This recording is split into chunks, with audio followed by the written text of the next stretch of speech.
Juve, umesubscribe? Ndio, nimesubscribe. Na nini kingine ambacho umefanya? Like, share na comment ya kwanza kabisa inakuwa hapo.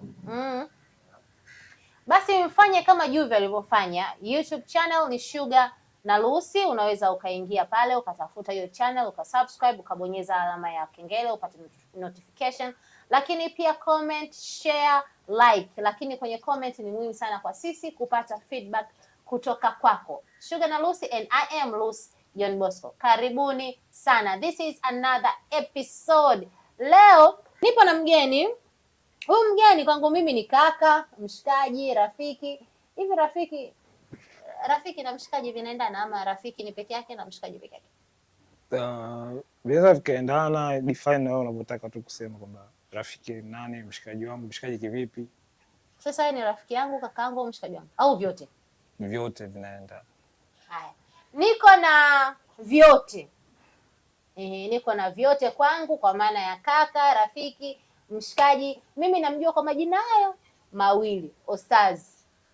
Lingine ni Godi, si Geoffrey, si Godfrey, I don't know. Karibu. Asante sana.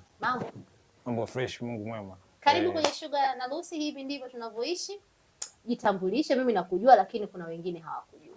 Majina naitwa Fahim Franel Lema.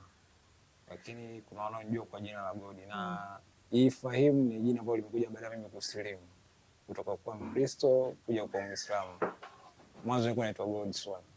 So nilipo convert kuja kwenye Uislamu nikaitwa Fahim. Yeah. What happened? Ni historia ya maisha. Kuna kipindi nilikuwa kwenye hali fulani hivi za nilikuwa natafuta kama usaidizi, kitu kitachonisimamia. Unajua maisha ya ujana. Kuna wale mahangaiko ya maisha ya ujana. Nilikuwa katika naweza kusema stress fulani za maisha kwamba hiki akiendi kinakaa hiki haikai. Nikaa na maisha pia ya gangster, na maisha mtaani. Unakula vitu, usmoke some, unajua. Yeah, so niliona vile vitu ni vibaya. Na nikaa nasema na baadhi ya watu pembeni. So kipi kitanisimamia? Kwa hiyo nilihitaji kitu cha kunisimamia, so nikatafuta msaada ambao ulikuwa nitafuta tu kujijaza ile hofu ya Mungu. Anasema kwamba kitu ambacho kitakuwa kinanifanya nikifanya na kama najuta, sitaki ku disappoint familia maybe au rafiki zangu. So nikajikuta nimeenda msikitini, nikaslimu, na uzuri msikitini walinijenga na naona changes. Mimi naweza nikaziona watu waone, lakini mimi na ndani yangu mimi najua mimi nilikuwa nani zamani na sasa hivi niko nani. So nilisimu kwa sababu yangu mimi tu. Japo kuna watu wakisikia anakuambia mimi kasilimu ili aoe. Kasilimu ili apate kazi. No. Nilisilimu nijibadilishe mimi.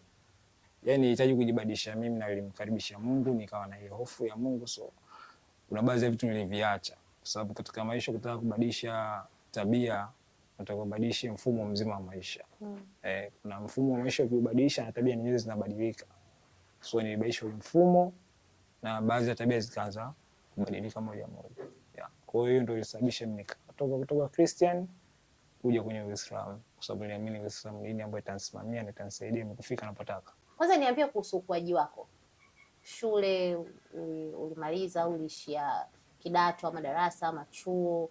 Nini katokea ukajikuta huko ambapo ulipokuwa kwenye mambo ya ujana mpaka kwenye kupata hofu ya Mungu?